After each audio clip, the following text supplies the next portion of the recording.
Salut tout le monde, j'espère que vous allez bien. Alors cette vidéo est destinée aux personnes qui n'ont jamais placé de détecteur de fumée ou qui ont besoin d'aide tout simplement pour le fixer ou pour orienter leur choix.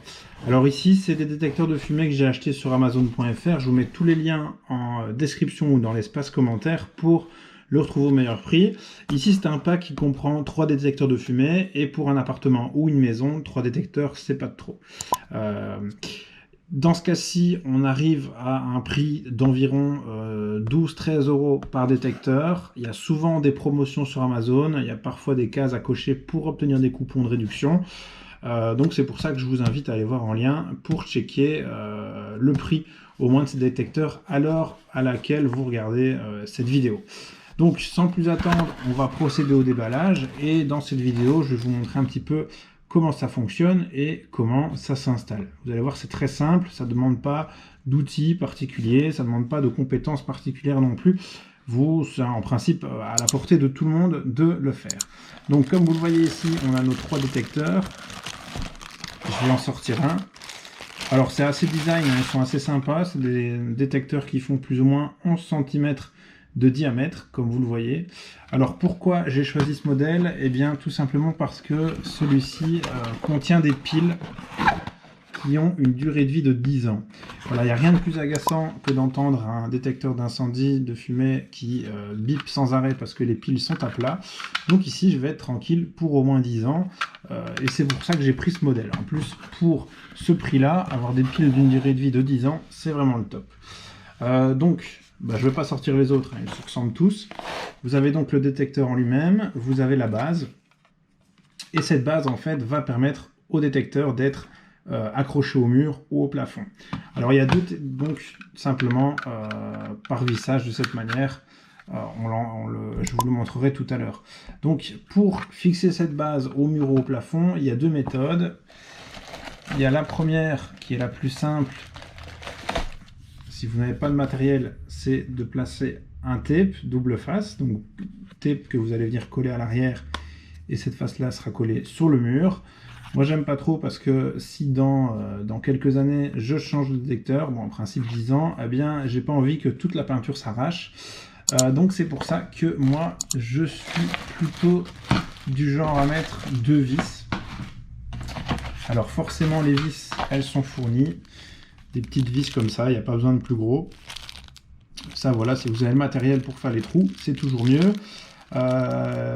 Et donc, dans mon cas, je mettrai des vis, mais ça, on le fera après. Alors, évidemment, il y a quelques règles à respecter dans le placement d'un détecteur de fumée. Tout ça est forcément repris dans le petit manuel ici d'installation. Il faut savoir qu'il faut, sur un mur vertical, donc si vous décidez de placer votre détecteur à la verticale, donc sur un mur, il ne faut pas que ce détecteur soit trop proche du plafond. Il faut compter plus ou moins 15 cm d'espace entre le détecteur et le plafond. Par contre, si vous décidez de le placer au plafond, il faut prévoir une distance d'au moins 30 cm du mur. Alors ça, c'est très simplement parce que il faut placer ce détecteur là où l'air circule dans la pièce et dans les angles des murs et des plafonds, l'air circule très mal à ces endroits-là. Donc c'est pour ça qu'on préconise de le mettre le plus au milieu du plafond possible.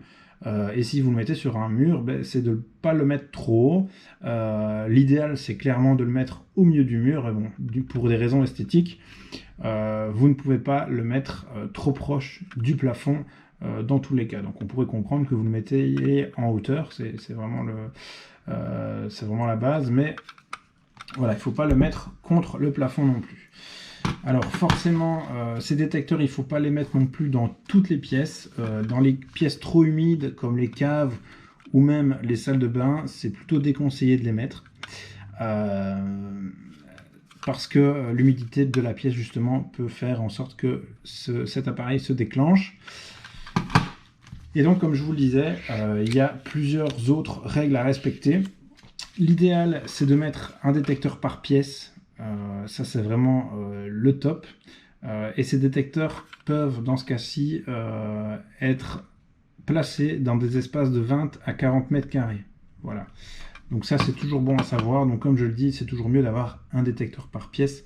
c'est clairement indispensable. Et en plus, en général, pour certaines assurances incendie, ils viendront contrôler que vous ayez bien tous vos détecteurs dans les pièces principales. Donc maintenant que je vous ai expliqué tout ça, on va tout simplement procéder au placement. Donc comme je le disais, moi j'utilise des vis. Ces petites vis vont venir dans les trous ici tout simplement pour donc fixer le détecteur. Donc comme vous le voyez, je viens de placer la petite plaque avec les deux vis.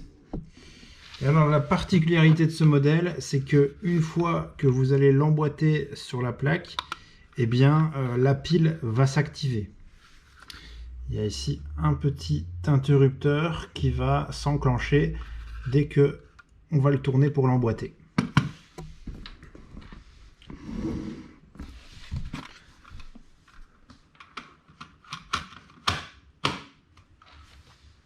Donc comme vous le voyez ici, il y a une petite lampe qui va clignoter toutes les 30 secondes en principe pour indiquer que le détecteur est bien fonctionnel.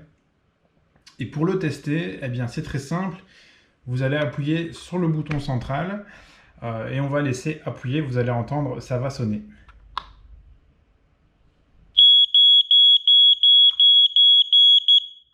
Voilà, ça c'est vraiment la méthode pour bien tester votre détecteur.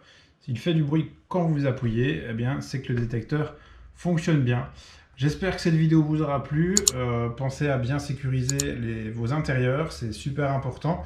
Je vous mets tous les liens donc en description. Si cette vidéo vous a été utile, n'hésitez pas à mettre un petit pouce vers le haut. Et je vous dis à bientôt pour une autre vidéo. Salut!